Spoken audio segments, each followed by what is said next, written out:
Assalamualaikum warahmatullahi wabarakatuh. Bertemu lagi dalam layanan bimbingan dan konseling kelas 8 bersama Ibu Fitriani. Semoga hari ini kalian dalam keadaan sehat dan tetap semangat untuk belajar. Dalam pertemuan kali ini, Ibu akan memberikan informasi tentang belajar kelompok yang efektif. Tujuannya adalah agar kalian dapat memahami dan mengembangkan keterampilan belajar dan relasi sosialnya melalui kegiatan kelompok belajar. Persepsinya bahwa untuk mendapatkan nilai yang baik di sekolah bukanlah hal yang mudah. Kita harus tekun belajar. Sekarang, bagaimana cara kita untuk bisa melakukannya? Niat saja tidak cukup, apalagi tidak dilaksanakan. Lalu, bagaimana jika ada materi pelajaran yang tidak kita mengerti? Kita menanyakan ini ke guru di sekolah atau guru di tempat bimbingan belajar. Selain itu, kalian juga bisa menanyakan pelajaran yang tidak kalian mengerti dengan cara belajar kelompok. Karena belajar kelompok merupakan salah satu metode belajar yang dianggap bagus untuk perkembangan seseorang. Apa pengertian dari belajar kelompok?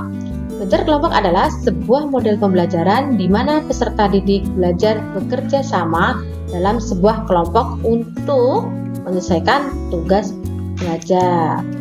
Belajar kelompok juga bisa diartikan sebagai kegiatan belajar dalam kelompok dengan tujuan memecahkan permasalahan yang ada. Apa aja manfaat belajar kelompok? Yang pertama, dapat memotivasi semangat belajar antar teman, yang satu dengan yang lainnya. Saling berbagi informasi dan pengetahuan antar teman. Membangun komunikasi timbal balik karena adanya diskusi. Keempat, meringankan tugas yang diberikan. Karena apa? Karena dikerjakan secara bersama-sama. Manfaat belajar kelompok yang kelima adalah mengoptimalkan kemampuan berpikir dalam menanggapi suatu permasalahan.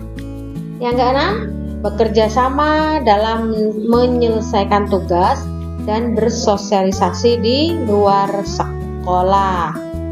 Ketujuh, belajar akan lebih menyenangkan karena dikerjakan secara berkelompok.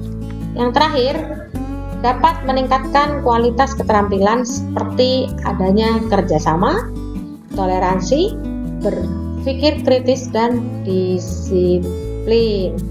Tujuan belajar kelompok itu apa? Pertama, meningkatkan pemahaman dan penguasaan terhadap materi pelajaran yang diajarkan guru di sekolah. Karena biasanya kalian ada saja siswa yang mungkin malu untuk bertanya kepada gurunya. Sehingga jika kalian memiliki kelompok belajar, kalian bisa bertanya ke teman yang satu kelompok. Yang kedua, melatih kemampuan untuk berkomunikasi dengan baik. Kembangkan rasa sosial antar sesama, mengembangkan sikap dan kerjasama dalam sebuah komunitas atau tim, menjadi ajang saling berbagi ilmu dan pengetahuan, mengasah kemampuan untuk berdiskusi dan berdebat secara sehat. Pedomannya apa dalam belajar kelompok itu? Yang pertama, harus saling berjanji untuk saling menghormati perbedaan dalam menyelesaikan tugas, karena pasti antara yang satu dengan yang lain berbeda caranya atau mungkin bahasanya. Sama-sama berbagi bertanggung jawab. Jadi kalau sudah dikasih tanggung jawab tugasnya apa, harus diselesaikan dengan baik. Jangan pernah merendahkan orang lain. Hargai segala pendapat dari teman kalian. Yang selanjutnya, menjadi pendengar yang penuh perhatian dan komunikator yang aktif. Jadi kalau ada teman kalian ada yang sedang menjelaskan, kalian harus mendengarkan dengan baik. Yang selanjutnya, harus memiliki hubungan baik, karena tidak mungkin kalau kalian belajar kelompok tapi kalian merasa tidak nyaman dengan teman kalian tersebut. Harus mampu bekerja sama. Namanya kelompok berarti bekerja sama, tidak sendiri. Harus saling keterbukaan, jangan ada yang disembunyikan. Harus ada pembagian kepemimpinan. Terakhir, musyawarah. Hal-hal apa saja yang perlu diperhatikan? Pertama, membentuk kelompok. Yang kedua, tempat belajarnya. Kalau tempat belajar kita sudah punya kelompok, tempatnya kurang nyaman, maka hasilnya pun kurang baik. Carilah tempat-tempat yang nyaman untuk kalian bisa berkumpul bersama dan belajar bersama. Perlu ada persiapan dalam belajar. Selanjutnya, pengantar bicara. Dan waktu belajar, tentukan waktu belajar dengan sepakat antar anggota kelompoknya. Pilih waktu yang kalian bisa menggunakan waktu itu dengan sebaik mungkin. Cara pelaksanaannya, jadi bagaimana sistem belajar kelompoknya. Yang pertama, pilih teman yang paling cocok untuk bergabung dalam satu kelompok yang terdiri dari 3 sampai 5 orang. Tentukan dan sepakati bersama kapan, di mana, dan apa yang akan dibahas, serta apa aja yang perlu dipersiapkan untuk keperluan belajar kelompok, seperti yang Ibu sudah jelaskan tadi di awal. Setelah berkumpul secara bergilir, tetapkan siapa pimpinan kelompoknya yang akan mengatur diskusi dan siapa juga sebagai penulis yang akan mencatat hasil diskusi. Ini fungsinya untuk apa? Jika tidak ada pemimpinnya, maka nanti semua anggota biasanya akan saling mengatur. Jadi kalau sudah ada pemimpinnya, maka satu orang itu yang mengatur, dan tentukan siapa yang menulis dari hal yang sudah kalian diskusikan tadi. Ciptakan suasana belajar yang serius tapi santai.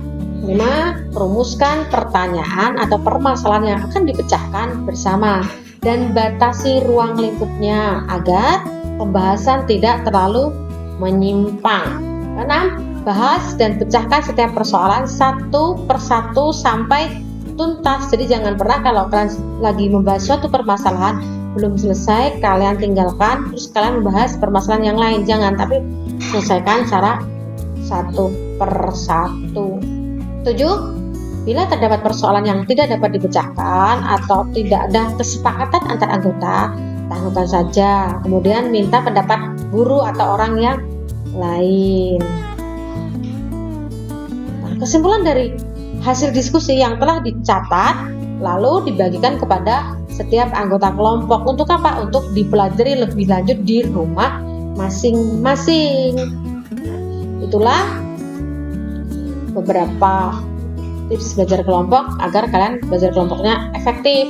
Apalagi momen-momen sekarang seperti ini, kalian harus belajar di rumah, akan lebih efektif jika kalian belajar secara kelompok. Pesan Ibu, pertama, kebersamaan itu seperti permulaan, kemudian menjadi kebersamaan merupakan kemajuan, dan bekerja sama merupakan keberhasilan. Kalian bisa saja menjadi pribadi yang hebat dengan bekerja sendirian. Akan tetapi, bekerja secara tim akan membuat kalian sadar bahwa kalian juga manusia yang membutuhkan pertolongan orang lain. Hanya sedikit pekerjaan yang bisa dilakukan sendirian, namun bersama-sama bisa mengerjakan banyak hal. Oke, terima kasih. Sekian dari Ibu. Bila ada kurangnya Ibu mohon maaf. Ibu akhiri. Wassalamualaikum warahmatullahi wabarakatuh.